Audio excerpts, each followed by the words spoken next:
Sa tahimik na baryo ng San Isidro, kung saan ang umaga ay sinasalubong ng ginintuang liwanag na marahang sumasayaw sa ibabaw ng mga palayan, at ang hangin ay may dalang amoy ng basang lupa at bagong sibol na palay, namuhay ang mga taong payak ngunit mayaman sa pananampalataya at pag-asa.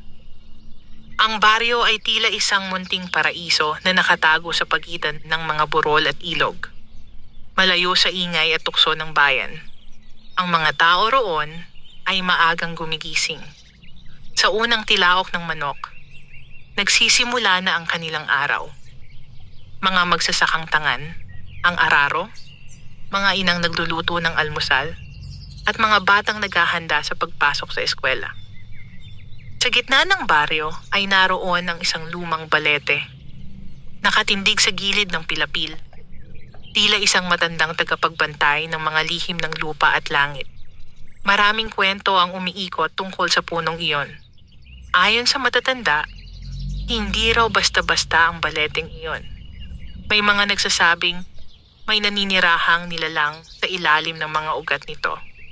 Mga nilalang na hindi nakikita ng karaniwang mata, ngunit nararamdaman sa kakaibang lamig ng hangin tuwing dapit hapon.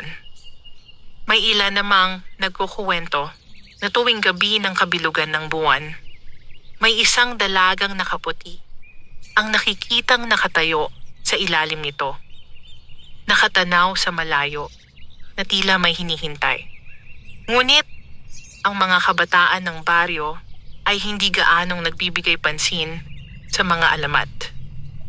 Para sa kanila, ang balete ay isang lugar lamang kung saan maaaring magpahinga sa lilim matapos ang mahabang oras ng pagtatrabaho sa bukid.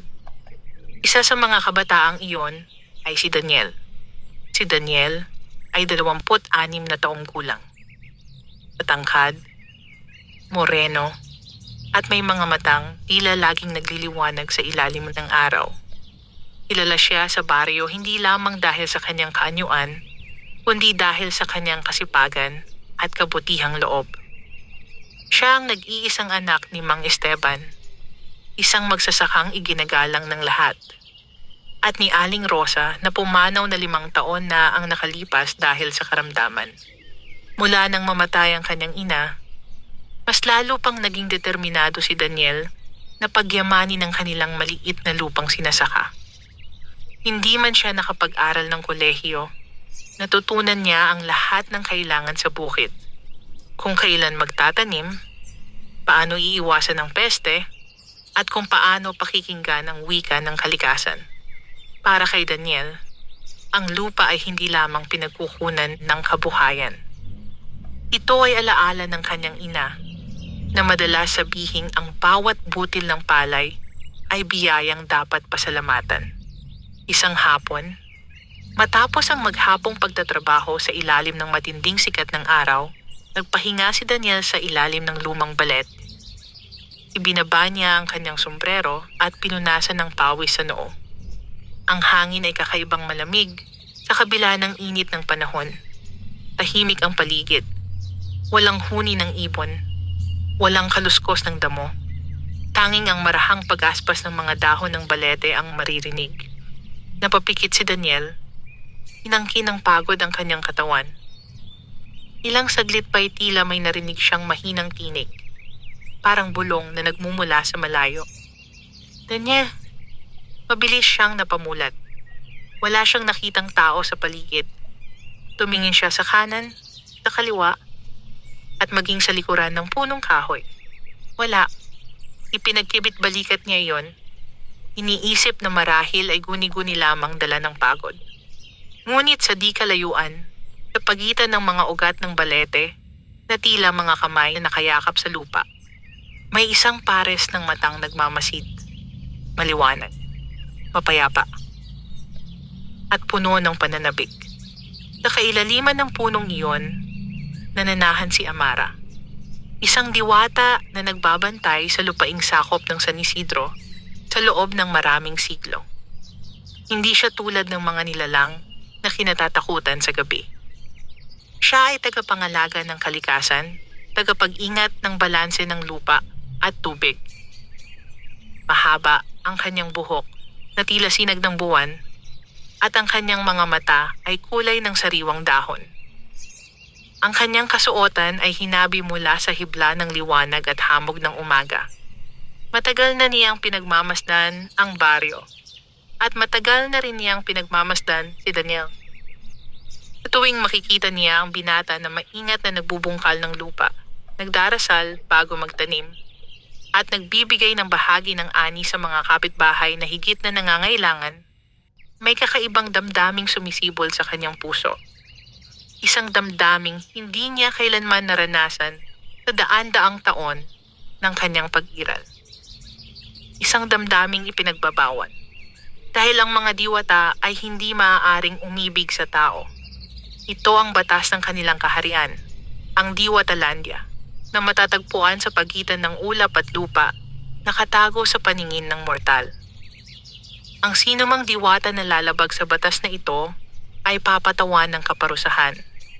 Mawawala ang kanyang kapangyarihan at magiging ganap na mortal. Ngunit sa bawat araw na pinagmamasdan ni Amara si Daniel, lalong lumalakas ang kanyang damdamin. Hindi dahil sa kagwapuhan lamang ng binata, kundi dahil sa kanyang kabutihan.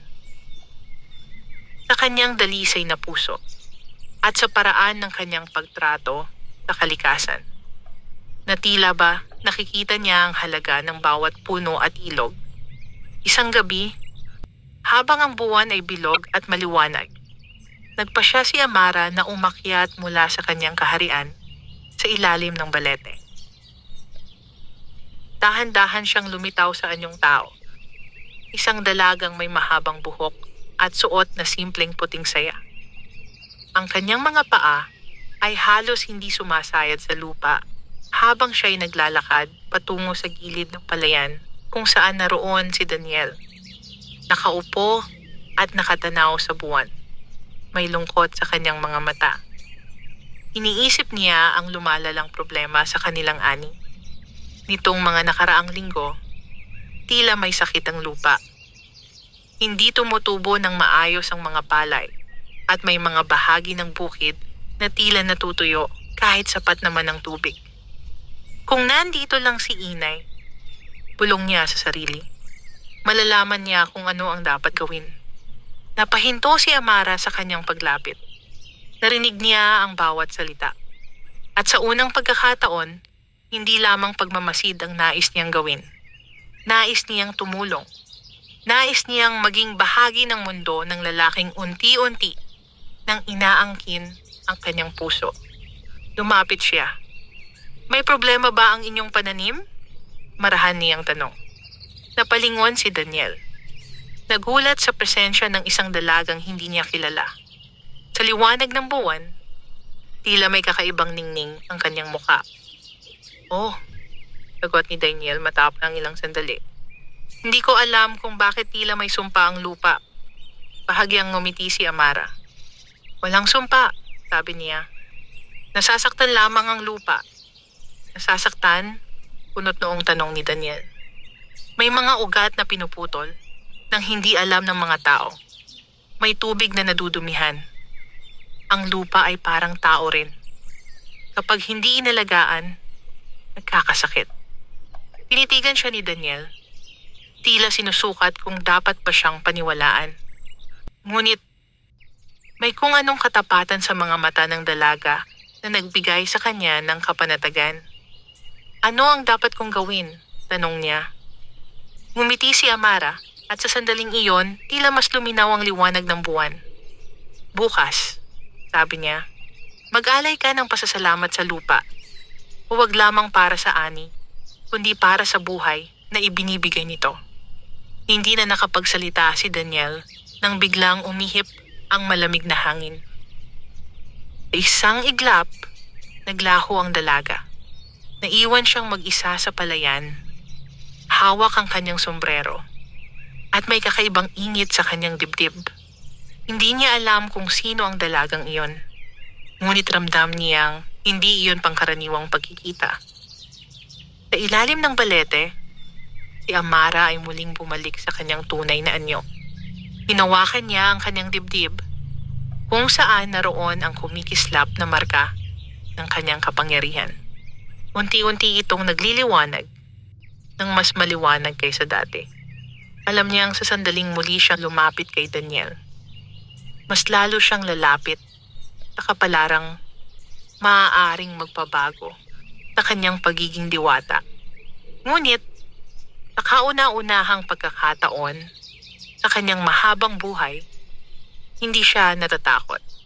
Dahil ang pag-ibig, kahit ipinagbabawal, ay tila mas makapangyarihan kaysa sa anumang batas ng kanilang kaharian. Sa baryo ng San Isidro, nagsimula ang isang kwento na magpapabago sa mundo ng tao at ng diwata. At sa ilalim ng lumang balete, isang puso ang handang sumugal sa lahat para sa isang magsasakang may dalisay na kaluluwa. Kinabukasan, maagang nagising si Daniel. Hindi niya maipaliwanag ang kakaibang siglang bumalot sa kanyang katawan. Karaniwan, dama niya agad ang pagod ng kahapon sa kanyang mga balikat. Ngunit sa umagang iyon, tila may bagong lakas na dumadaloy sa kanyang mga ugat. Ang mga salitang binitiwan ng misteryosang dalaga noong gabi ay patuloy na umuukit sa kanyang isipan. Mag-alay ka ng pasasalamat sa lupa. Tahimik niyang inihanda ang ilang sariwang bulaklak mula sa bakuran at isang mangkok ng malinis na tubig mula sa poso. Hindi siya sigurado kung tama ang kanyang ginagawa. Ngunit, may kung anong nagtutulak sa kanyang sumunod. Sa gitna ng palayan, lumuhod siya. Inilapag niya ang mga bulaklak sa lupa at marahang ibinuhos ang tubig habang nakapikit at taimtim na nagdarasal. Salamat sa biyayang ibinibigay mo sa amin. Bulong niya, kung may nagawa man kaming pagkakamali, patawarin mo kami. Ang hangin ay marahang umihip. At sa pagitan ng mga dahon ng palay, tila may kumislap na maliliit na liwanag na agad ding naglaho. Sa ilalim ng lumang balete, pinagmamasdan ni Amara ang bawat kilos ng binata. Narinig niya ang kanyang panalangin. Naramdaman niya ang kanyang katapatan. At sa unang pagkakataon sa maraming siglo, nakadama siya ng pag-asang may taong tunay na nakakaunawa sa hinaing ng kalikasan. Hindi na siya nag-atubiling umakyat muli sa ibabaw ng lupa. Sa pagkakataong ito, naganyong mas payak siya. Suot ang isang simpleng damit na kulay bughaw at ang kanyang mahabang buhok ay nakalugay sa likod. Wala ang labis na liwanag sa kanyang anyo. Itinago niya ang kanyang kapangyarihan upang hindi mahalata. Habang papalapit siya kay Daniel, napansin niyang tila mas maliwanag ang paligid kung saan siya dumaraan. Ginawa mo ang sinabi ko, wika niya. Napalingon si Daniel at muli niyang nasilayan ang dalagang hindi niya makalimutan. Oo, sagot niya. Hindi ko alam kung may epekto pero pakiramdam ko tama. Ngumiti si Amara. May epekto. Marahan niya tugon. Ang lupa ay nakararamdam. Nagkatinginan sila ng ilang sandali. Isang tahimik na sandali na tila huminto ang oras. Ako nga pala si Daniel, sabi ng binata. Tila biglang naalala ang paggalang. Amara, sagot ng dalaga. Ang pangalan ay tila may kakaibang himig, ngunit hindi na iyon pinansin ni Daniel. Madalas ka ba rito? Tanong niya.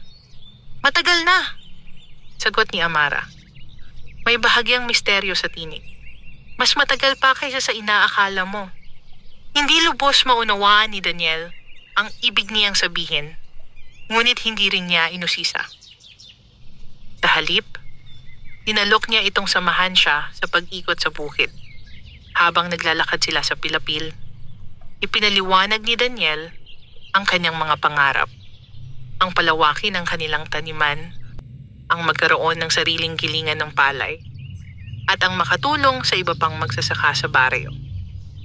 Tahimik lamang na nakikinig si Amara. Sa bawat salitang binibitawan ng binata, Lalo niyang nakikita ang kadalisayan ng puso nito. Hindi ito sakim. Hindi ito naghahangad ng yaman para sa sarili lamang. Ang nais nito ay kaunlaran para sa lahat. Isang katangiang bihirang makita kahit sa mundo ng mga diwata. Sa Diwatalandia, ang bawat nilalang ay may tungkulin. May mga tagapag-ingat ng ilog, ng bundok, ng hangin. Ngunit hindi lahat ay may pusong handa magsakripisyo para sa iba. Habang nag-uusap sila, napansin ni Daniel ang kakaibang pagbabago sa kanyang pananim. Ang mga dahon na kahapon ay tila naninilaw ay ngayon ay mas luntian. Ang mga usbong ay mas tuwid at mas matatag. Hindi ito normal, pulong niya.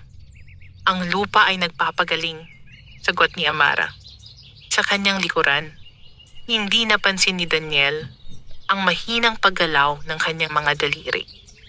Isang lihim na pagdaloy ng kapangyarihang nagbibigay buhay sa lupa. Ngunit ang bawat paggamit niya ng kapangyarihan sa mundo ng tao ay may kapalit. Sa kaharian ng mga diwata, isang liwanag ang unti-unting kumupas mula sa punong balete.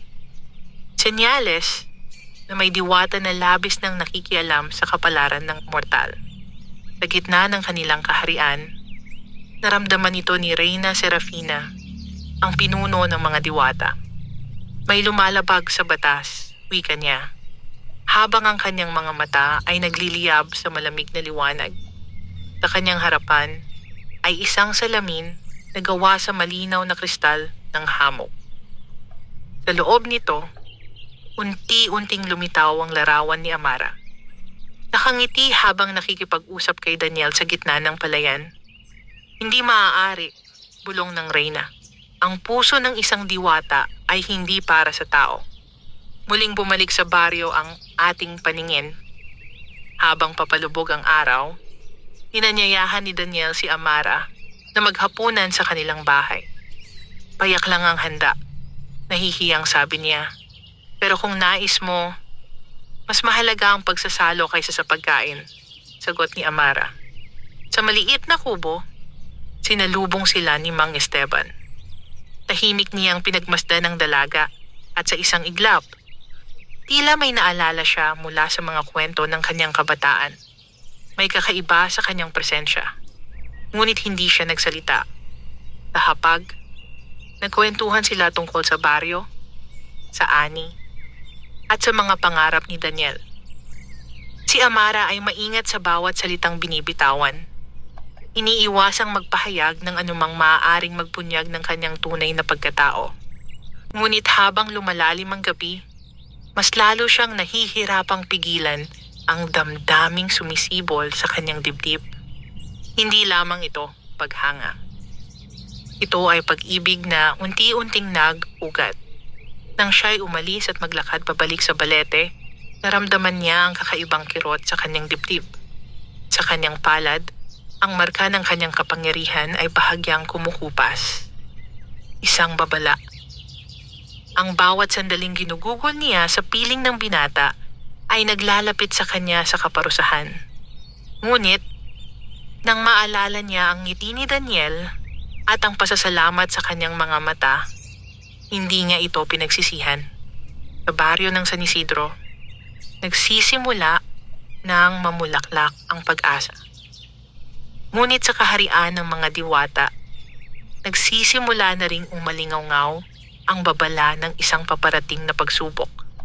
At sa pagitan ng pag-ibig at tungkulin, si Amara ay haharap sa isang pasyang maaaring magbago sa kanyang kapalaran magpakailanman. Lumipas ang mga araw na tila mas magaan kaysa dati. Sa bawat pagsikat ng araw, mas masigla ang palayan ni Daniel. Ang mga tangkay ng palay ay tumatayong tuwid at matibay.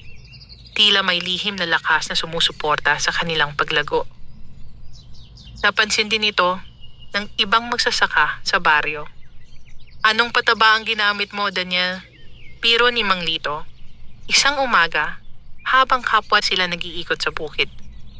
Wala naman, sagot ni Daniel na may ngiti. Nagpasalamat lang ako sa lupa. Nagkatinginan ang mga magsasaka at napailing. Iniisip na marahil ay biro lamang iyon. Ngunit sa puso ni Daniel, alam niyang may higit pa sa kanyang ginagawa. At ang higit na iyon ay si Amara. Halos araw-araw na silang nagkikita. Minsan sa ilalim ng balete, minsan sa pilapil habang papalubog ang araw. Hindi niya alam kung saan nakatira ang dalaga. Tuwing gabi, tila ito'y naglalaho na parang hamog. Ngunit hindi na iyon mahalaga sa kanya. Sa bawat pag-uusap nila, mas nakikilala niya ang dalaga. Ang kanyang malalim na pagtingin sa kalikasan. Ang kakaibang kaalaman sa mga halamang gamot. At ang tahimik ngunit matatag na paninindigan sa kung ano ang tama. Isang hapon, habang sila'y naglalakad sa gilid ng ilog, napansin ni Daniel ang lungkot sa mga mata ni Amara. May problema ba? Tanong niya. Saglit na nag-alinlangan ng diwata. Sa kaharian ng Diwatalandia, nagtitipon na ang mga tagapagbantay ng 4 na elemento: hangin, tubig, lupa at apoy. Sa gitna ng bulwagan na yari sa kristal at hamog, nakatayo si Reyna Serafina. Si Amara ay lumalampas na sa hangganan. Malamig na pahayag ng Reyna. Ang kanyang liwanag ay humihina. Dahil sa isang mortal, dagdag ng tagapangalaga ng hangin. Sa salaming kristal, malinaw na nakikita ang bawat sandaling magkasama sina Amara at Daniel. Dapat siyang ibalik, sabi ng tagapangalaga ng lupa, bago tuluyang mawasak ang balanse. Samantala, sa tabi ng ilog sa San Isidro, nagpasya si Amara na magsalita. Daniel, mahina niyang wika. Kung sakaling dumating ang araw na kailangan kong umalis, maaalala mo ba ako? Napahinto ang binata. Bakit ka naman aalis? Agad niyang tanong. Kung sakali lamang, ulit niya, pilit itinatago ang kirot sa tinig. Tinitigan siya ni Daniel ng may buong katapatan. Hindi ko alam kung saan ka nanggaling, Amara, sabi niya. Pero mula nang makilala kita, nagbago ang lahat. Hindi ko alam kung anong tawag dito. Pero ayokong mawala ka. Ang mga salitang iyon ay tila mainit na sinag ng araw sa malamig na puso ng diwata.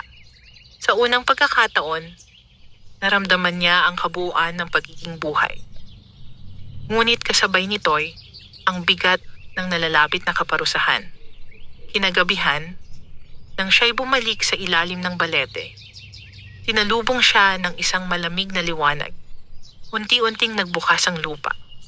At mula roon ay lumitaw ang 2 tagapagbantay ng kaharian. Amara, sabay nilang wika. Tinatawag ka ng Reyna.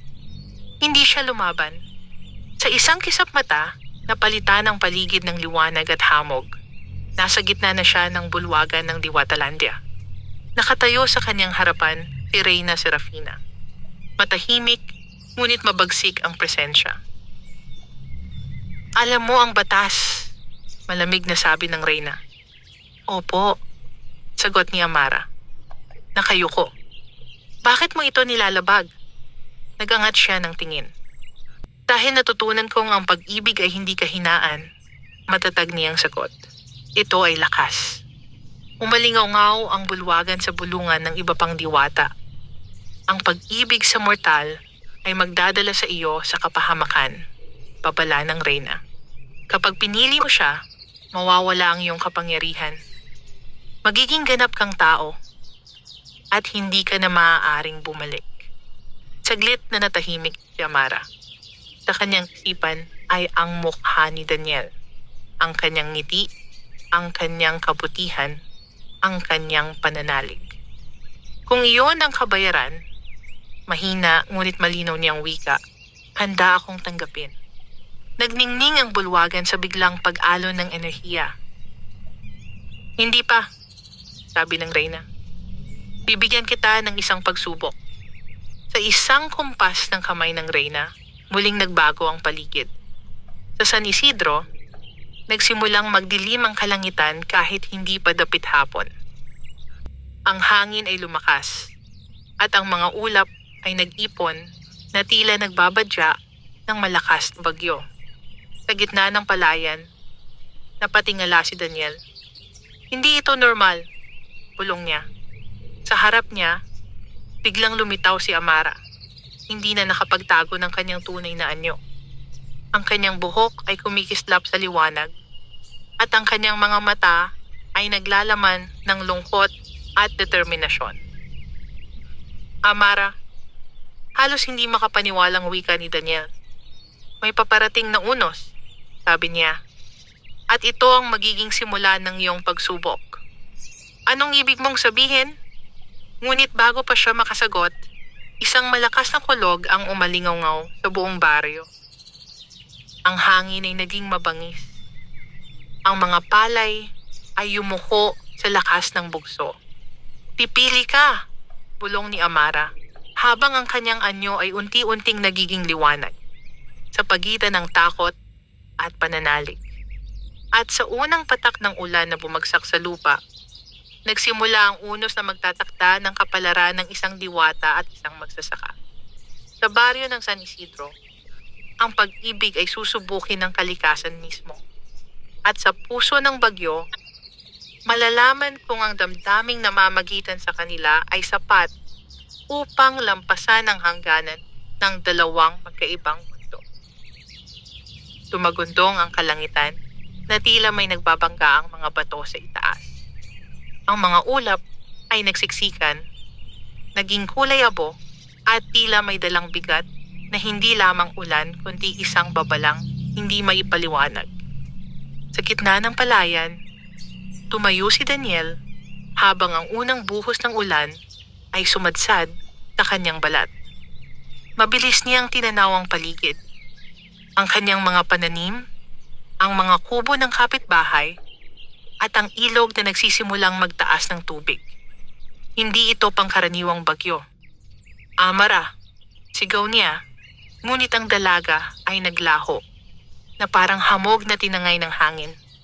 Sa kanyang dibdib ay may halong takot at pagkalito. Ang nakita niyang anyo ni Amara, ang liwanag sa kanyang buhok at ang kakaibang kislap sa kanyang mga mata ay hindi na maitatangging higit sa karaniwan. Ngunit, walang oras para sa mga tanong. Unang pumasok sa isip ni Daniel ang kaligtasan ng baryo. Mabilis siyang tumakbo patungo sa kabahayan ni Mang Esteban. Tay! Palakasin natin ang bubong! Parang hindi ito ordinaryong ulan. Sigaw niya habang binubuhat ang mga kahoy na panangga. Ang hangin ay lalo pang lumakas, nagdala ng mga dahon at sanga na tila mga palasong pinakawalan mula sa himpapawid. Ang mga bata ay nagsimulang umiyak. Ang mga kababaihan ay nagmadaling ilikas ang mga gamit sa mas mataas na bahagi ng bahay. Sa gilid ng baryo, ang ilog ay nagsimulang umapaw. Mula sa ilalim ng lumang balete, naroroon si Amara. Hindi makalapit, hindi makialam ng lubos. Ito ang pagsubok na ipinataw ng reyna. Kung gagamitin niya ang kanyang kapangyarihan upang pigilan ang bagyo, tuluyan nang mawawala ang kanyang pagiging diwata. Ngunit kung hindi niya gagawin, maaaring mapahamak ang baryo at si Daniel. Sa Diwatalandia, nakamasid si Reyna Serafina sa salaming kristal. Ang pag-ibig ay hindi sapat, malamig niyang wika. Kailangan nitong patunayan ang sarili. Samantala, sa baryo, nagsimula nang bumigay ang isa sa mga kubo malapit sa ilog. May tao pa roon! Sigaw ng isang matanda. Walang pag-aatubiling tumakbo si Daniel sa gitna ng rumaragasang hangin. Ang ulan ay tila maliliit na batong tumatama sa kanyang mukha. Ngunit hindi siya huminto. Sa loob ng kubo ay naroon si Aling Marta at ang kanyang apo. Lumabas na kayo! Sigaw ni Daniel habang pinipilit buksan ang pintong tinatangay ng hangin. Sa isang malakas na bugso, tuluyang bumagsak ang bahagi ng bubong.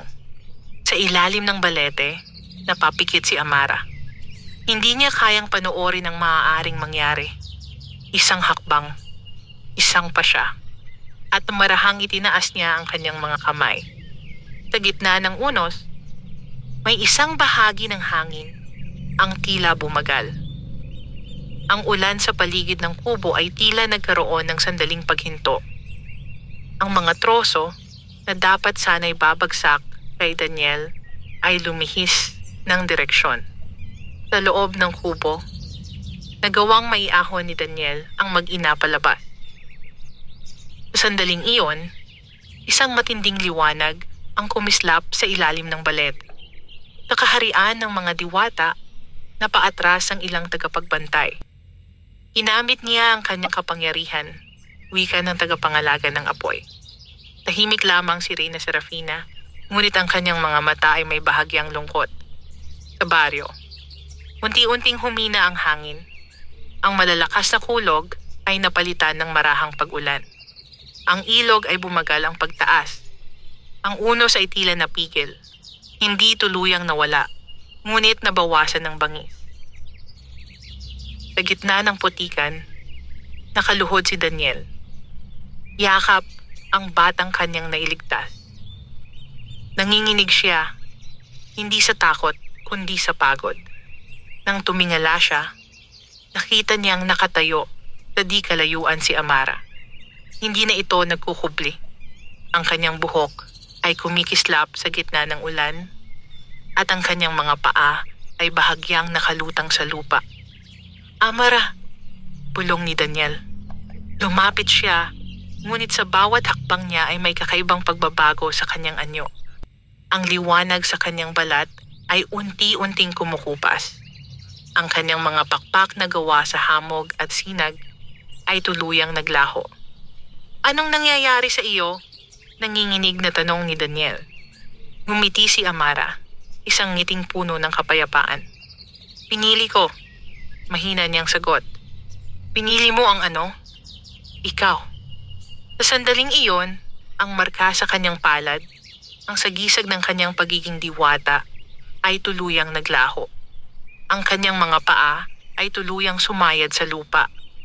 Ang malamig na liwanag na bumabalot sa kanya ay napalitan ng init ng laman at dugo. Sa Diwatalandia, ang punong balete ay nawalan ng isa sa mga pinakamatandang ilaw nito. Natapos na ang kanyang kapangyarihan, pahayag ng tagapangalaga ng lupa. Ngunit sa salaming kristal, nakita ni Reyna Serafina ang isang bagay na hindi na inaasahan. Hindi takot ang nasa mukha ni Amara, kundi kapayapaan. Sa baryo ng San Isidro, ang bagyo ay tuluyang tumigil. Ang mga tao ay nagtipon-tipon, nagpasalamat na walang nasawi. Sa gitna nila ay si Daniel, nakatayo sa harap ni Amara. Ngayon ay isa na lamang siyang dalagang basa ng ulan, nanginginig at tila nanghihina. Ngunit totoo.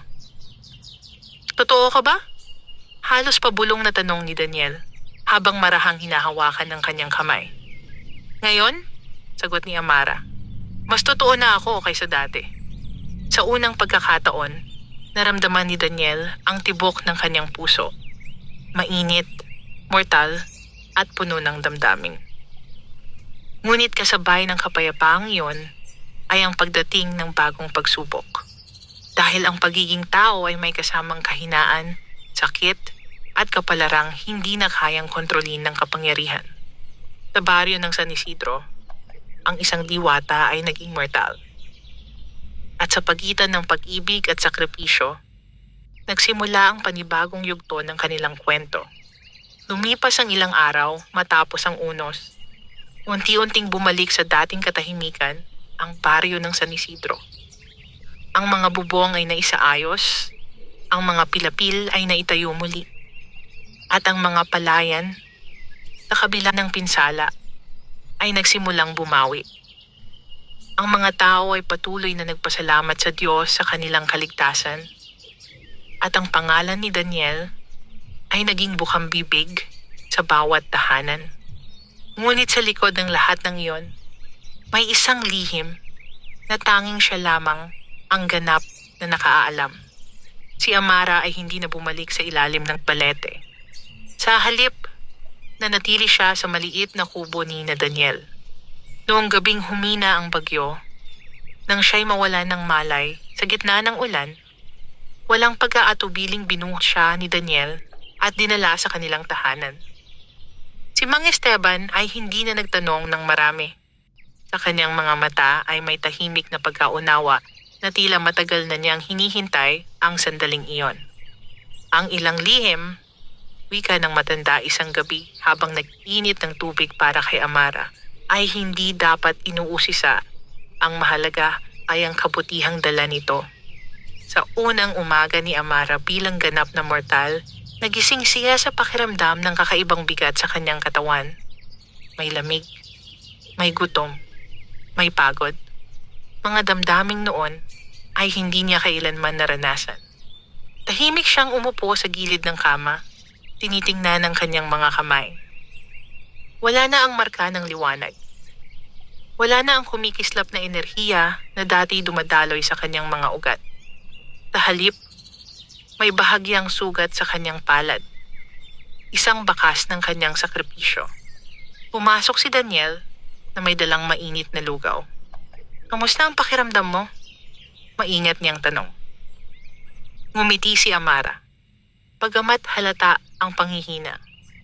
"Ito pala ang maging tao," mahina niyang sabi. "Masakit, ngunit mainit." Hindi lubos maunawaan ni Daniel ang lalim ng kanyang tinutukoy. Ngunit ramdam niya ang pagbabago. "Hindi mo kailangang magmadali," sabi niya. "Manatili ka rito hanggat kailangan mo." Sa mga sumunod na araw, tinuruan siya ni Aling Marta, na madalas bumisita, kung paano magluto, maghugas ng damit, at magigib ng tubig.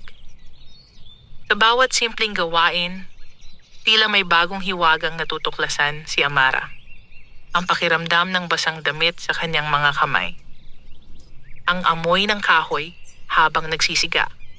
Ang hapdi ng maliit na hiwa sa daliri habang naghihiwa ng gulay. Ang mga ito'y tila maliliit na himala. Ngunit hindi lahat ay magaan. Isang gabi, habang nakaupo sila ni Daniel sa ilalim ng balete, napansin niya ang kakaibang katahimikan ng puno. Wala na ang dati niyang nararamdaman na daloy ng enerhiya mula rito. "May kulang," bulong niya. "Anong ibig mong sabihin?" tanong ni Daniel. "Tila may bahagi ng lupa na hindi na ako nakakausap," sagot niya, malungkot ang mga mata. Tumingin si Daniel sa balete. Ang punong naging saksi sa kanilang pagkikita at sa kanyang pagbabago. "Siguro," marahan niyang wika. "Kailangan lang nating alagaan ito tulad ng pag-aalaga mo sa amin." Napangiti si Amara. Sa mga salitang iyon, may simpleng katotohanang hindi niya natutunan sa loob ng daan-daang taon bilang diwata.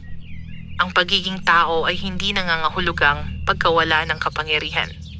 Ito'y pagkatuto kung paano magmahal sa paraang hindi nakasalalay sa mahika. Ngunit, sa malayong bahagi ng Diwatalandia, hindi pa tuluyang natatapos ang kanyang kwento. Sa bulwagan ng kristal, muling tumingin si Reyna Serafina sa salaming hamog. Pinili niya ang mortal na landas. Tahimik niyang wika. Wala na siyang kapangyarihan, sagot, tagapangalaga ng hangin. Hindi na siya banta sa balanse. Ngunit may bahagyang pag-aalinlangan sa tinig ng Reyna. Ang pag-ibig ng mortal, sabi niya, ay may kapangyarihang hindi kayang sukatin. Sa baryo ng San Isidro, unti-unting nasanay ang mga tao sa presensya ni Amara. Ipinakilala siya ni Daniel bilang isang kamag-anak mula sa malayong lugar na nawalan ng tahanan dahil sa bagyo. Walang nagtanong ng labis. Ang mahalaga ay nakita nila mabait at masipag ang dalaga. Sa bawat pagtulong niya sa bukid, tila mas gumaganda ang ani. Hindi dahil sa mahika, kundi dahil sa kanyang pag-unawa sa lupa, kaalamang dala ng kanyang dating buhay. Ngunit isang hapon, habang sila'y nag-aani, biglang nakaramdam si Amara ng matinding hilo. Napahawak siya sa kanyang dibdib. Ang pagiging mortal ay may hangganan. Ang kanyang katawan ay hindi pa ganap na nasasanay sa bagong anyo. Mabilis siyang inalalayan ni Daniel. "Amara, okay lang ako," pilit niyang sabi. Ngunit ang kanyang mukha ay namumutla. Sa unang pagkakataon, naramdaman niya ang tunay na takot. Hindi takot sa kaparusahan, kundi takot sa posibilidad na hindi niya kayanin ng buhay na pinili niya. At sa unang pagkakataon din, si Daniel ay nakaramdam ng pangambang maaaring mawala muli ang babaeng minamahal niya. Hindi dahil sa mahika, kundi dahil sa kahinaan ng laman. Sa ilalim ng lumang balete, may bahagyang pag-uga ang mga ugat. Isang malayong bulong mula sa kaharian ang tila naglalakbay sa hangin. Hindi pa tapos ang pagsubok. Ang pag-ibig ay nasimulan na. Ngunit upang magtagal, kailangan nitong harapin ang realidad ng mundong walang mahika. At sa puso ng isang dating diwata, magsisimula ang pinakamahirap na paglalakbay. Ang matutong maging tao sa buong kahulugan nito. Ang mga sumunod na araw ay nagdala ng hindi inaasahang katahimikan sa baryo ng San Isidro. Ang langit ay malinaw, ang hangin ay banayad, at ang mga palayan ay muling nag-uumapaw sa luntiang pag-asa. Ngunit sa puso ni Amara, may isang bahagyang aninong patuloy na gumagapang. Isang pakiramdam na tila may nagmamasid mula sa di kilalang lugar. Mula nang siya'y mawala ng kapangyarihan, hindi na niya kayang marinig ang mga bulong ng hangin o ang hinaing ng lupa. Ang dating malinaw na tinig ng kalikasan ay napalitan ng katahimikan. At sa katahimikang iyon, nagsimulang sumiksik ang pangamba. Isang gabi, habang nagpapahinga si Daniel matapos ang maghapong pagtatrabaho, napansin niyang hindi mapakali si Amara. "May bumabagabag sa iyo," sabi niya habang nakaupo sila sa harap ng kanilang kubo. Tumingin si Amara sa madilim na bahagi ng palayan. "Parang may kulang," mahinang tugon niya. "Parang may bahagi ng aking sarili na naiwan sa ilalim ng balet." Tahimik na nakinig si Daniel. Hindi niya lubos maunawaan ang pinanggagalingan ng damdamin ni Amara. Ngunit alam niyang hindi ito simpleng pangungulila. May lalim ang kanyang pag-aalala. Isang lalim na hindi pangkaraniwan. Kinabukasan, nagpasya si Amara na maglakad patungo sa lumang balete ng mag-isa. Ang puno ay tila mas tahimik kaysa dati. Wala na ang mahiwagang pag-ikot ng enerhiya sa paligid nito. Ang mga ugat na dati nagliliwanag sa kanyang paningin ay ngayoy tila ordinaryong kahoy lamang. Marahan niyang hinawakan ng puno. "Patawad," bulong niya, hindi tiyak kung kanino ang kanyang hinihingi ng kapatawaran. Sa kaharian, sa kalikasan, o sa sarili. Sa sandaling iyon, isang malamig na hangin ang umihip mula sa likuran niya. Hindi ito ang karaniwang hangin ng umaga. May bigat, may panginginig. Unti-unti siyang napalingon. Sa pagitan ng mga anino ng puno, may isang lalaking nakatayo. Matangkad, maputla, at may mga matang tila kulay abo ng ulap bago bumuhos ang ulan. Ang kanyang kasuotan ay tila hinabi mula sa manipis na usok. "Amara," malamig nitong wika. Nanigas ang kanyang katawan. "Kailan ka pa naglakas loob bumalik dito, Kael?" Mahina, ngunit matatag niyang sagot. Si Kael ay isa sa mga tagapagbantay ng kaharian, ang tagapangalaga ng anino. Noon, matalik silang magkaibigan. At minsan, bago pa niya nakilala si Daniel, may mga bulong sa kaharian na si Kael ang nakatakdang maging katuwang niya sa tungkulin. "Hindi ako bumalik," sagot nito. "Hindi ako umalis. Binabantayan kita. Wala na akong kinalaman sa kaharian," kiit ni Amara. "Isa na akong mortal." Bahagyang ngumiti si Kael, isang ngiting walang init. Ang isang diwata ay hindi basta-basta nawawala ang kanyang pinagmulan, sabi niya. "May bakas ka pa rin ng liwanag sa loob mo. At hanggat naroon iyon, bahagi ka pa rin ng aming mundo. Bumigat ang hangin sa paligid. Anong gusto mo? Diretsong tanong ni Amara. Bumalik ka! Sagot ni Kael. Hindi pa huli ang lahat. May paraan upang maibalik ang iyong kapangyarihan. Napailing siya. At kapalit? Tanong niya. Ang paglimot sa mortal na iyon. Sa pagbanggit kay Daniel, may kakaibang kislap sa mga mata ni Kyle. Isang halo ng selos at panghihinayang. Hindi mo nauunawaan, patuloy nito. Ang mundo ng tao ay puno ng sakit. Tatanda ka. Hihina. Mamamatay. Samantalang maaari kang manatiling walang hanggan. Tahimik na nakinig si Amara. Ang mga salitang iyon ay hindi kasinungalingan. Alam niya ang katotohanan ng pagiging mortal. Ramdam niya ito sa bawat pagod ng kanyang katawan, sa bawat hapdi ng kalamnan, sa bawat paghinga na hindi na kasing gaan ng dati. Ngunit sa kabila nito, malinaw ang kanyang sagot. Mas gugustuhin kong mabuhay ng maikli ngunit may pag-ibig, wika niya, kaysa mabuhay ng walang hanggan ngunit walang laman ang puso. Naging malamig ang tingin ni Kael. Kung ganoon, sabi niya, handa kang harapin ng kapalit. Ano ang ibig mong sabihin? Hindi sumagot si Kael. Sa halip, unti-unti siyang naglaho sa hangin, na para bang naging bahagi ng anino ng balete. Naiwang mag-isa si Amara, ngunit mas mabigat ang kanyang pakiramdam. Nang siya'y bumalik sa kubo, nadatnan niya si Daniel na naghahanda ng hapunan. Kanina pa kita hinahanap, sabi nito. Ayos ka lang ba? Ngumiti siya, pilit na tinatakpan ng pangamba. Oo, sagot niya. Naglakad-lakad lang ako. Ngunit sa kanyang dibdib ay may lumalalim na pangamba.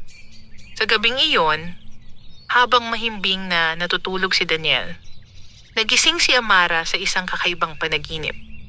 Nakita niya ang palayan na tuyo at basag ang lupa. Ang ilog ay naging kulay abo. At sa gitna ng balete, nakatayo si Kael. Hawak ang isang maliit na liwanag, ang natitirang bahagi ng kanyang dating kapangyarihan. Hindi ka makatatakas sa iyong pinagmulan. Umalingaw-ngaw ang tinig nito. Nagising siyang hingal na hingal. Sa labas, ang hangin ay muling naging malamig. At sa unang pagkakataon mula nang maging mortal, naramdaman niya ang takot na hindi dulot ng kahinaan ng laman, kundi ng posibilidad na ang kanyang nakaraan ay babalik upang kunin ang lahat ng kanyang pinili. Sa baryo ng San Isidro, payapa ang lahat sa panlabas. Ngunit, sa ilalim ng katahimikan, may isang aninong unti-unting gumagalaw. At sa pagitan ng pag-ibig at kapangyarihan, muling susubukin si Amara. Hindi lamang bilang isang dating diwata, kundi bilang isang babaeng handang ipaglaban ang kanyang piniling buhay. Nagising si Amara kinabukasan na mabigat ang pakiramdam. Tila may nakapatong na di nakikitang pasanin sa kanyang dibdib. Ang panaginip tungkol kay Kael ay malinaw pa rin sa kanyang isipan. Ang tuyong palayan, ang kulay abong ilog, at ang malamig na titig ng tagapangalaga ng anino. Sa labas ng kubo, abala na si Daniel sa paghahanda ng mga kagamitan sa bukid. Tulad ng dati, dala niya ang pag-asa na maipagpapatuloy ang magandang ani na kanilang nasimulan. Handa ka na? Nakangiting tanong niya nang makita si Amara sa may pintuan. Oo, sagot niya. Pilit na pinapawi ang pangamba sa kanyang tinig. Ngunit habang sila'y naglalakad patungo sa palayan, napansin ni Amara ang kakaibang pagbabago sa paligid. Ang mga ibon na dati masiglang umaawit tuwing umaga ay tila naglaho.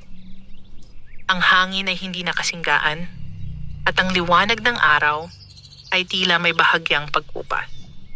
Sa gitna ng palayan, uminto siya.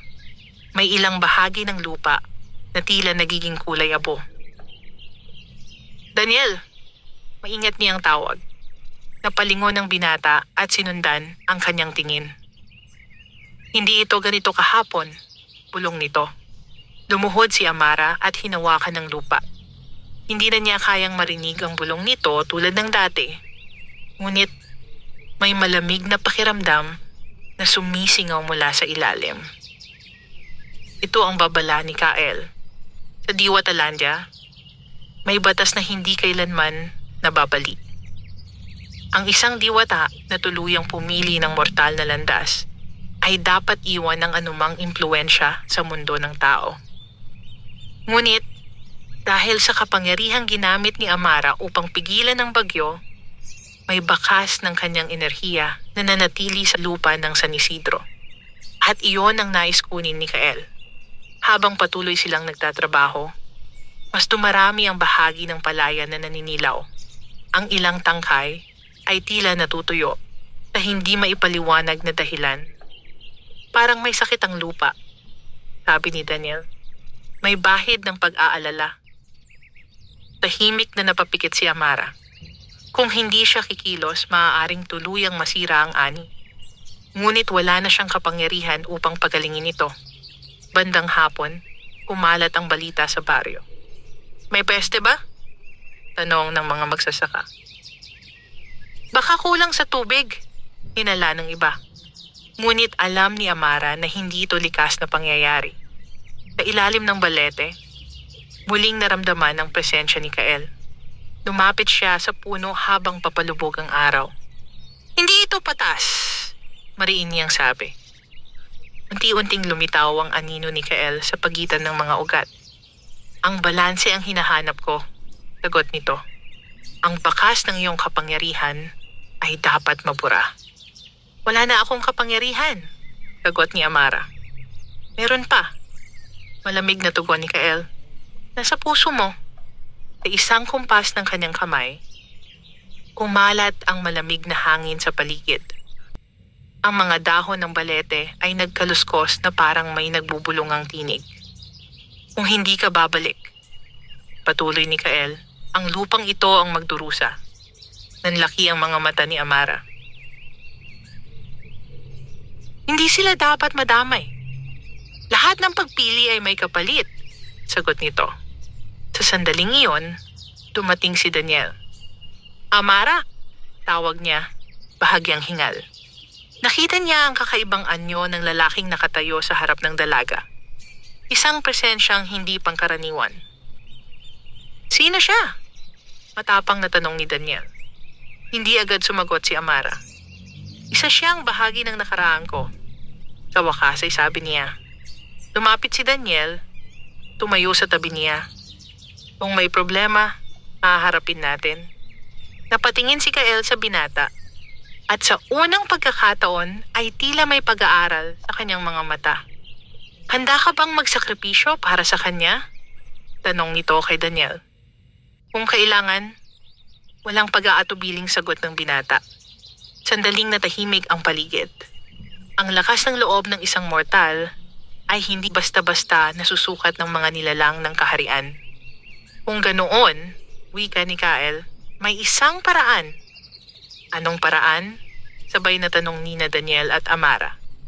Kung mapapatunayan ng iyong pag-ibig ang lakas nito, sabi ni Kael, maaaring tuluyang maputol ang ugnayan mo sa kaharian at mawala ang bakas ng kapangyarihang ito sa lupa.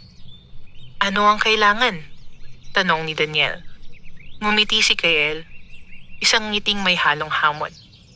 Sa gabi ng susunod na kabilugan ng buwan, wika niya, kailangang ialay ninyo ang pinakamahalaga sa inyong puso. Hindi bilang kapalit, kundi bilang patunay. Patunay ng ano? Tanong ni Amara. Na ang pag-ibig ng tao ay higit pa sa mahika.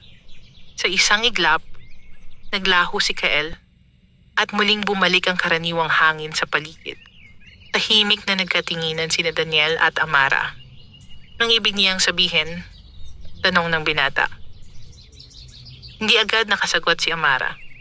Sa kaibuturan ng kanyang puso, alam niyang ang pagsubok na darating ay hindi basta sakripisyo ng bagay o yaman.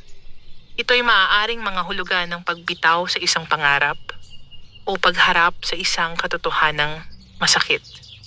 Ngunit, nang hawakan ni Daniel ang kanyang kamay, naramdaman niya ang init na hindi kayang pantayan ng anumang kapangyarihan. Ano man yon, sabi ni Daniel, magkasama nating haharapin. Sa gabing iyon, habang ang buwan ay unti-unting nagiging bilog sa kalangitan, nagsimula ang paghahanda para sa isang pagsubok na magtatakda ng kanilang kapalaran. Sa baryo ng San Isidro, ang mga anino ay gumagalaw at sa pagitan ng liwanag at dilim, ang pag-ibig ni na Amara at Daniel ay kailangang patunayan, hindi sa pamamagitan ng mahika, kundi ng puso. Lumipas ang mga araw na tila mas mabigat kaysa dati. Ang kalangitan sa San Isidro ay nanatiling maliwanag, ngunit ang ilang bahagi ng palayan ay patuloy na naninilaw. Hindi ito tuluyang nasisira, ngunit malinaw na may humihila sa sigla ng lupa. Isang puwersang hindi nakikita ng karaniwang mata. Sa bawat paglubog ng araw, mas lalong tumitindi ang pagigting sa dibdib ni Amara. Nalalapit na ang gabi ng kabilugan. Ang mga salita ni Kael ay patuloy na umuukit sa kanyang isipan. Ialay ninyo ang pinakamahalaga sa inyong puso, hindi bilang kapalit, kundi bilang patunay. Hindi niya alam kung ano ang hinihingi ng pagsubok. Ngunit ramdam niyang hindi ito simpleng bagay na maaaring ibigay at kalimutan. Isang gabi bago ang takdang araw, nakaupo sila ni Daniel sa harap ng kubo. Tahimik ang baryo. Tanging huni ng kuliglig ang maririnig sa dilim. Ano ang pinakamahalaga sa iyo? Biglang tanong ni Amara. Napatingin sa kanya si Daniel. Bukod sa iyo? May bahagyang ngiti niyang sagot. Hindi siya ngumiti. Seryoso ako, Daniel. Nag-isip ang binata. Tumingin siya sa malayo, sa palayan na pinaghirapan ng kanyang pamilya sa loob ng maraming taon. Ang lupang ito, marahan niyang sagot. Dito nakabaon ang alaala ni Inay. Dito ako lumaki. Pangarap kong palawakin ito para makatulong sa iba. Tumahimik si Amara. Alam niyang iyon ang puso ni Daniel, ang lupa at ang pangarap para sa baryo. At biglang nagkaroon ng malinaw na anyo ang kahulugan ng sakripisyo. Kinabukasan, kumalat ang balita sa baryo na may alok ang isang mayamang negosyante mula sa bayan. Nais nitong bilhin ang malaking bahagi ng lupain sa San Isidro upang gawing pabrika ng bigas. Maraming magsasaka ang natukso. Malaki ang halaga. Sapat upang mabago ang kanilang buhay. Ngunit ang lupa ay hindi na magiging palayan. Mawawala ang taniman. Mapapalitan ng konkretong gusali at makina. Nang dumating ang alok kay Daniel, tahimik niyang pinakinggan ang sugo ng negosyante. Isang pirma lang, sabi ng lalaki. At hindi mo na kailangang magbabad sa araw. Tahimik na nakatayo si Amara sa likuran. Naroon ang tukso. Naroon ang pagkakataong magkaroon ng mas maginhawang buhay. Lalo na ngayong siya'y mortal at hindi na maaaring umasa sa anumang himala. Ngunit sa kanyang puso, alam niyang hindi iyon ang tamang landas. Hindi ko ibebenta, malinaw na sagot Daniel. Nagulat ang sugo. Sigurado ka, ito na ang pagkakataon mo. Mas mahalaga sa akin ang lupa kaysa sa pera, sagot niya. Hindi ko kayang ipagpalit ang kinabukasan ng baryo. Nang umalis ang lalaki, tumingin si Amara kay Daniel. Hindi ka nagdalawang isip, sabi niya. May mga bagay na hindi dapat ipagpalit, sagot ng binata. Sa gabing iyon, sumikat ang bilog na buwan. Maliwanag, tahimik. Sa ilalim ng balete, magkatabi silang tumayo. Unti-unting lumamig ang hangin. Mula sa pagitan ng mga anino, muling lumitaw si Kael. Nagpasya ka, sabi nito kay Daniel. Oo, sagot ng binata. Inalay mo ang iyong pangarap na maging mayaman. Hindi iyon ang pinakamahalaga sa akin, tugon ni Daniel. Ang pinakamahalaga ay ang kinabukasan ng baryo. At siya, tumingin si Kyle kay Amara. At ikaw? Tanong nito. Huminga ng malalim si Amara. Ako ay handang harapin ang buhay na ito. Kahit may sakit, kahit may katapusan. Hindi ko hihilingin ang kapangyarihan pabalik. Hindi ko ipagpapalit ang pag-ibig sa walang hanggan. Sa sandaling iyon, nagbago ang hangin. Ang malamig na presensya ni Kyle ay tila nabawasan. Ang sakripisyo, marahan nitong wika, ay hindi laging tungkol sa pagdurusa. Minsan, ito'y tungkol sa pagpili ng tama kahit may kapalit. Sa ibabaw ng lupa, may bahagyang pag-uga ang balet. Mula sa mga ugat nito, may mahinang liwanag na umakyat at pumasok sa lupa ng palayan. Hindi bilang kapangyarihan ni Amara, kundi bilang pagbabalik ng balanse. Unti-unting naglaho ang kulay abong bahagi ng lupa. Ang hangin ay naging banayad. Ang ugnayan mo sa kaharian, sabi ni Kyle kay Amara, ay tuluyan ng naputol. Wala nang aninong babalik upang maningil. Bakit? Tanong niya. Tumako ang tingin ni Kyle kay Daniel. Dahil napatunayan ninyo na ang pag-ibig ng tao ay hindi mas mababa sa mahika. Sa unang pagkakataon, may bahagyang init sa kanyang tinig. Unti-unti siyang naglaho. At kasabay nito'y ang huling bakas ng lamig sa paligid. Sa ilalim ng buwan, tahimik na nagkatinginan sina Daniel at Amara. Natapos na ba? Tanong ng binata. Ngumiti si Amara. Isang ngiting hindi na kasing liwanag ng dati, ngunit mas totoo. Oh, sagot niya. Ngayon, tayo na lamang. Sa unang pagkakataon mula nang maging mortal, hindi niya naramdaman ang takot sa hinaharap. Ang lupa ay muling huminga. Ang balete ay nanatiling nakatayo. Hindi na bilang pintuan ng kaharian, kundi bilang saksi sa isang pag-ibig na pinili ang pagiging tao kaysa sa walang hanggan. At sa baryo ng San Isidro, nagsimula ang isang bagong umaga. Walang mahika, ngunit puno ng pag-asa. Muling nagbalik ang sigla sa San Isidro. Sa mga sumunod na linggo matapos ang gabi ng kabilugan, unti-unting bumawi ang palayan. Ang mga tangkay na dati naninilaw ay naging luntian muli. At ang mga butil ay nagsimulang bumigat sa kanilang mga ulo. Ang lupa ay tila nakahinga matapos ang isang mahabang pagsubok. Ngunit higit sa lahat, may nagbago sa puso ni Amara. Sa unang pagkakataon, mula nang piliin niya ang mortal na landas, naramdaman niya ang ganap na kapayapaan. Wala nang malamig na presensyang sumusunod sa kanyang mga hakbang. Wala nang bulong mula sa kaharian. Wala nang paghila mula sa nakaraan. Ang natitira na lamang ay ang kasalukuyan. Isang umaga, habang abala si Daniel sa pag-aayos ng pilapil, tahimik siyang pinagmasdan ni Amara. Ang kanyang mga kamay ay magaspang sa pagtatrabaho. Ang kanyang balat ay bahagyang umitim sa araw. At ang kanyang noo ay puno ng pawis.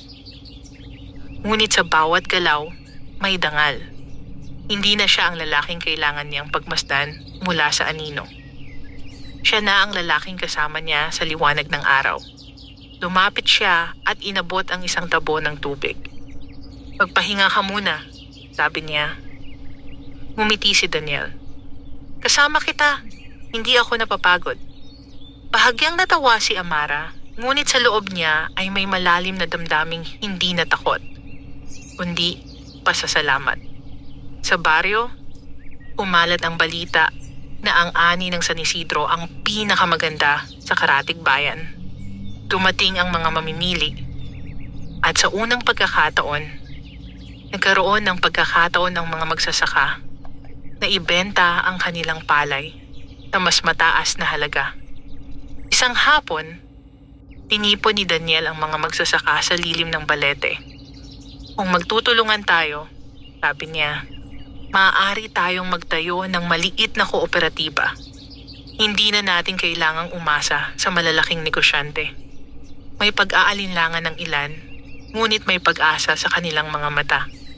At sa tabi ni Daniel, tahimik na nakatayo si Amara. Hindi na bilang diwata, kundi bilang babaeng naniniwala sa kanyang pangarap. Hindi ito magiging madali. Pulong niya nang sila'y mag-isa na. Wala namang mahalaga na madali, sagot ni Daniel. Lumipas ang mga buwan. Unti-unting nabuo ang kanilang plano. Sa tulong ng baryo, nakapagtayo sila ng isang maliit na imbakan at gilingan ng palay. Hindi ito enggrande, ngunit sapat upang mabigyan ng mas makatarungang kita ang bawat pamilya. Sa bawat hakbang, naramdaman ni Amara ang kahulugan ng pagiging bahagi ng isang komunidad.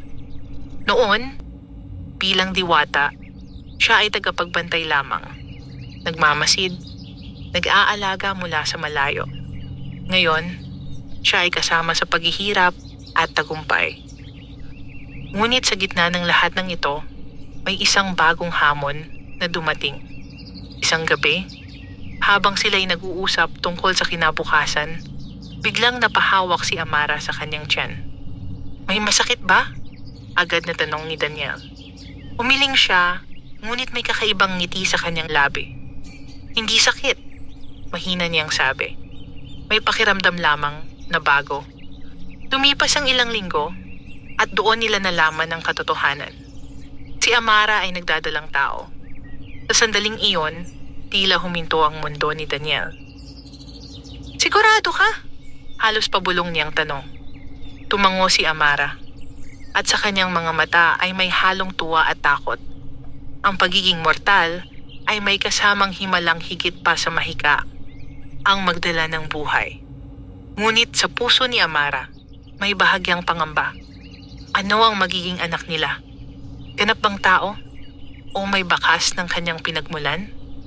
Ngunit nang hawakan ni Daniel ang kanyang mga kamay, naramdaman niyang hindi mahalaga ang sagot sa mga tanong na iyon. Ano man siya, sabi ng binata, anak natin siya at mamahalin natin. Sa ilalim ng balete, marahang umihip ang hangin. Hindi malamig, hindi mabigat, kundi tila isang tahimik na pagbati. Ang punong minsang naging pintuan ng dalawang mundo ay nanatiling saksi sa panibagong simula. Sa baryo ng San Isidro, ang pag-ibig ni na Amara at Daniel ay hindi na lamang kwento ng sakripisyo. Ito na ngayon ay kwento ng paglikha, ng pag-asa, at ng hinaharap na isisilang mula sa pagsasanib ng dalawang mundong minsang magkalayo. Dumating ang mga buwan na puno ng pananabik at pag-iingat. Habang unti-unting lumalaki ang tiyan ni Amara, mas naging maingat si Daniel sa bawat kilos nito. Hindi niya hinahayaang magbuhat ito ng mabibigat na bagay o magtagal sa ilalim ng araw. Si Mang Esteban naman ay lalong naging masikap sa pagtulong sa bukid. Tila ba nais niyang akuin ang bigat ng gawain upang mapagaan ang buhay ng mag-asawa. Sa baryo ng San Isidro, naging usap-usapan ang magandang balita. Ang dating dalagang tahimik at misteryosa ay ngayon ay nagiging ina. At ang lahat ay tila nakikibahagi sa kanilang pag-asa. Ngunit sa puso ni Amara, may mga sandaling tahimik siyang nag-iisip. Sa bawat paggalaw ng sanggol sa kanyang sinapupunan, may kakaibang init na dumadaloy sa kanyang dibdib. Hindi ito tulad ng dating kapangyarihang nagmumula sa liwanag at hamog. Ito'y mas malalim, mas tunay. Isang gabi, habang sila'y nakahiga sa banig at pinagmamasdan ang mga bituin sa siwang ng bubong, marahang nagsalita si Amara. Daniel, sabi niya, kung sakaling may kakaibang mangyari sa ating anak, matatakot ka ba? Umangat ang ulo ng binata at tinitigan siya. Anong ibig mong sabihin? Kung sakaling may dala siyang bakas ng aking pinagmulan. Tahimik na nag-isip si Daniel. Hindi niya kailanman ganap na naunawaan ang lawak ng mundong iniwan ni Amara. Ngunit naramdaman niya ang lalim ng kanyang sakripisyo. Kung may dala man siyang kakaiba, sagot niya, iyon ay bahagi mo. At kung bahagi mo, hindi iyon dapat katakutan. Napuno ng luha ang mga mata ni Amara. Sa sandaling iyon, tuluyan niyang naunawaan ang kahulugan ng kanyang pinili. Ang pag-ibig ay hindi lamang pagtanggap sa liwanag, kundi pati sa anino. Dumating ang araw ng panganganak sa gitna ng isang maaliwalas na umaga. Walang bagyo, walang kulog, tanging banayad na hangin at maliwanag na araw. Sa loob ng kubo, naroon si Aling Marta at ilang kababaihan ng baryo upang umalalay. Si Daniel ay nasa labas, hindi mapakali. Palakad-lakad sa ilalim ng balet. Sa bawat sigaw na maririnig mula sa loob, tila may piraso ng kanyang puso ang napipiga. Magtiwala ka, bulong ni Mang Esteban habang pinapakalma siya. Matatag ang asawa mo. Sa loob, hawak ni Amara ang kamay ni Aling Marta. Sa gitna ng sakit at pagod, may isang malinaw na larawan sa kanyang isipan. Ang unang araw na nakita niya si Daniel sa ilalim ng punong balete.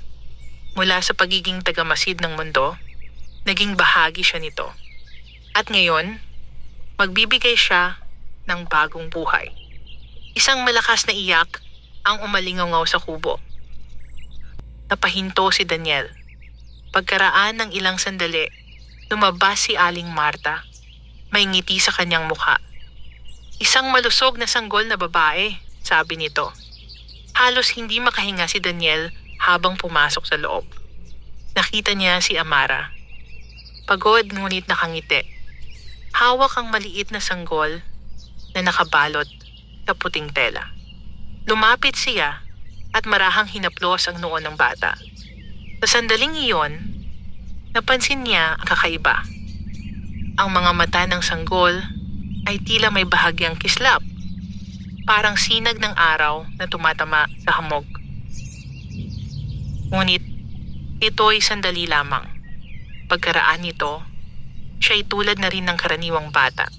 Mainit, marupok, at puno ng buhay. Anong ipapangalan natin? Tanong ni Daniel. Tumingin si Amara sa anak at marahang ngumiti. Liway, sagot niya. Dahil siya ang liwanag ng ating bagong simula. Sa ilalim ng balete, marahang umihip ang hangin na tila may dalang tahimik na pagbati mula sa isang mundong malayo na ngayon. Sa Diwatalandia, may isang sandaling pag-alon ng liwanag, hindi bilang panawagan, kundi bilang pagkilala. Ang dating diwata na si Amara ay hindi nakabilang sa kanilang kaharian. Ngunit ang kanyang pagpili ay nag-iwan ng marka sa kasaysayan ng dalawang mundo.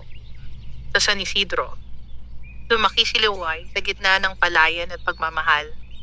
Hindi siya lumaki na may pakpak o kapangyarihan, ngunit may dala siyang kakaibang pag-unawa sa kalikasan. Parang likas sa kanya ang paggalang sa lupa at hangin. At tuwing siya'y naglalaro sa ilalim ng balete, may mga pagkakataong tila mas maliwanag ang sikat ng araw sa paligid niya. Ngunit hindi iyon kinatatakutan ng kanyang mga magulang. Sapagkat natutunan nila na ang tunay na himala ay hindi nasa mahika. Ito ay nasa pagpili. Sa bawat araw na pinipiling magmahal. Sa bawat sakripisyong handang gawin para sa isa't isa. Ang kwento ng diwatang umibig sa gwapong magsasaka ng baryo San Isidro ay hindi nagtapos sa pagkawala ng kapangyarihan. Ito'y nagpatuloy sa mas makapangyarihang anyo, ang pagiging tao na marunong magmahal ng buong buo. At sa ilalim ng lumang balete, nananatiling nakaukit ang isang tahimik na alaala na may mga pag-ibig na kayang pagtagpuin ng dalawang mundo at piliing manatili sa isa. Hindi dahil sa kahinaan, kundi dahil iyon ang tunay na tahanan.